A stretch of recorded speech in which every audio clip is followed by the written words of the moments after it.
ஞானம் பெற்ற குருவின் ஞான உரை நேரம் அது. மரத்தடியில் வந்து அமர்ந்தார் குரு, கையில் ஒரு கைக்குட்டையுடன். சீடர்கள் அவரிடம் நிறைய பிரச்சனைகளை பேசிக் கொண்டிருந்தார்கள். பிரச்சனைகளாக கேட்டு முடித்த குரு அனைவரும் பார்க்கும்படி தனது கைக்குட்டையை கையில் எடுத்து கொண்டார். எல்லோருக்கும் காட்டிவிட்டு மெல்ல மெல்ல அதிலே 5 முடிச்சுகளை போட்டார். போட்டுவிட்டு அதை கச்சிதமாக இறுக்கி விட்டார்.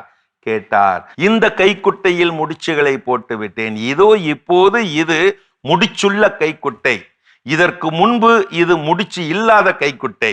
இந்த இரண்டும் ஒன்றுதானா, இல்லை வித்தியாசமானதா? கைக்குட்டையின் தன்மை மாறியுள்ளதா?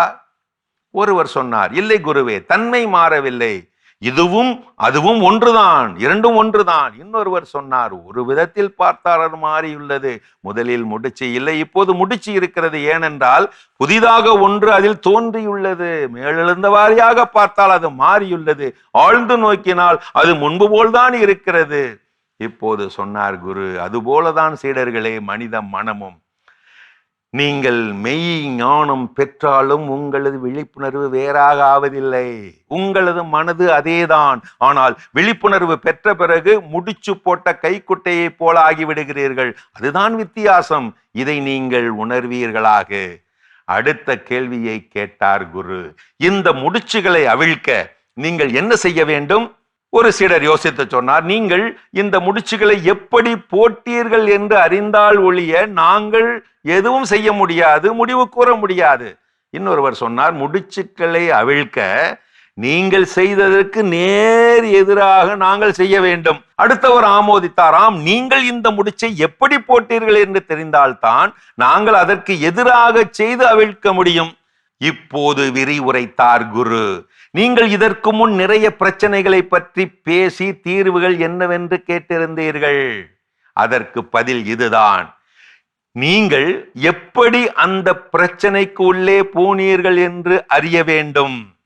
அந்த பிரச்சனைகளுக்குள் எந்த முறையில் வழியில் கட்டுப்படுத்தப்பட்டீர்கள் என்றும் நீங்கள் உணர வேண்டும், புரிந்து கொள்ள வேண்டும்.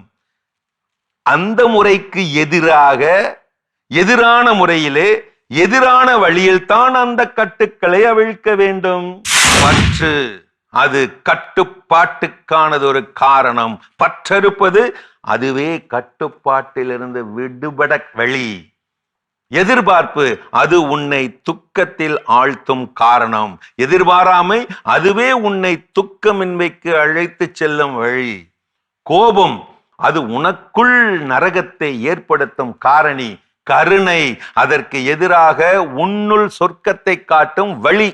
ஆம், ஒவ்வொரு விசைக்கும் அதற்கு சமமான எதிர் விசையும் உண்டு, மறவாதே.